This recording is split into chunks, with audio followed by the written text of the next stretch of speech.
So today we're on a Smart 453 2016 and we're going to try and upgrade the manual mirrors to electric mirrors. These are a little bit damaged. I know this one works fine, but it will not fold because somebody has put glue or sealed the mirror so it won't fold inwards. So as we're replacing it, and as we're replacing the other side that has been whacked and broken, thought we'd give an attempt to go electric. The first thing we've got to do is remove this little screw that's on the inside just down there, little Phillips. So I'll get on with that. So the screw is out, and then you should really use a plastic pry tool, which I've ordered, which should arrive today, but I haven't got one with me right now, so I'm just going to lever up from underneath, and you can see that lifting.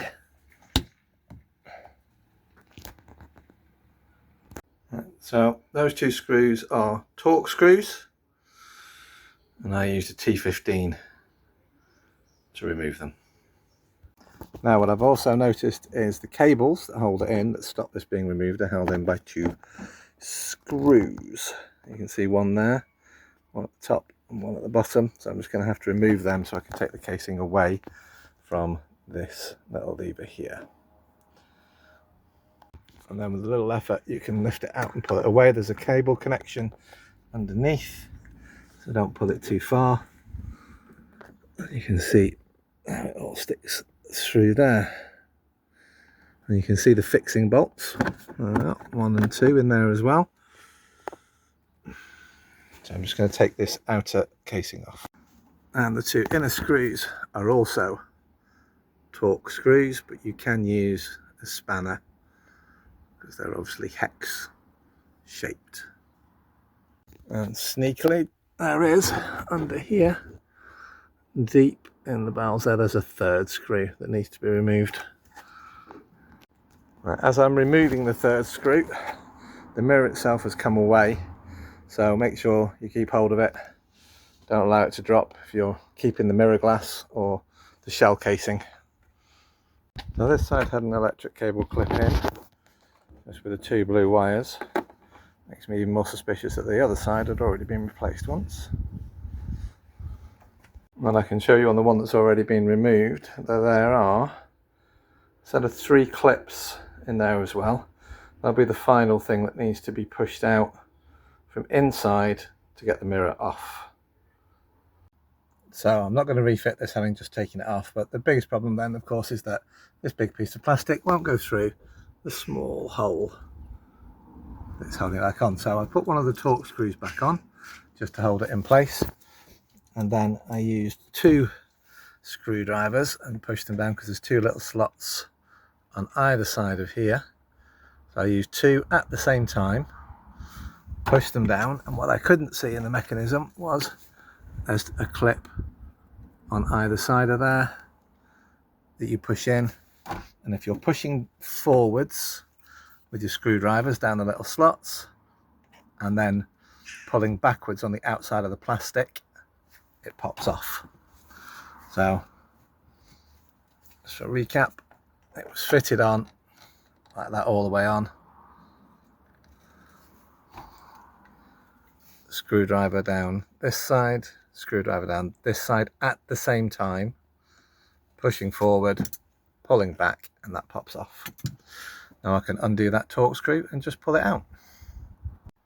So there's the clip already installed.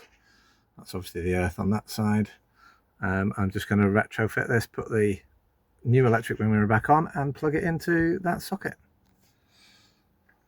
Well, that's the cable clipped in. As ever, I did the top one first, takes all the balance on the torx screw. I did this one second, this one third, just for ease, and then I only tightened them all up when all 3 were in position. So that should be nice and steady on the outside there.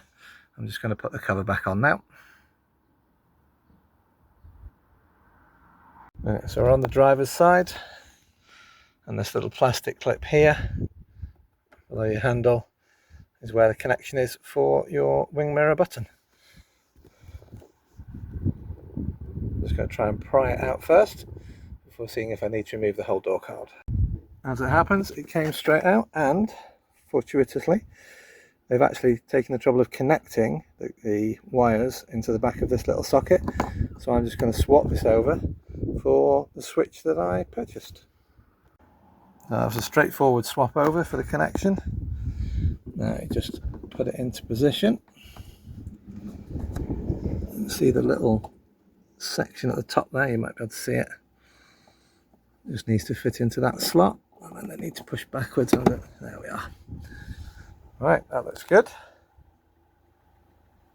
Right, so I've started the car. Button in place, so switch that towards the driver's side, and there we have movement. Okay, and onto the passenger side.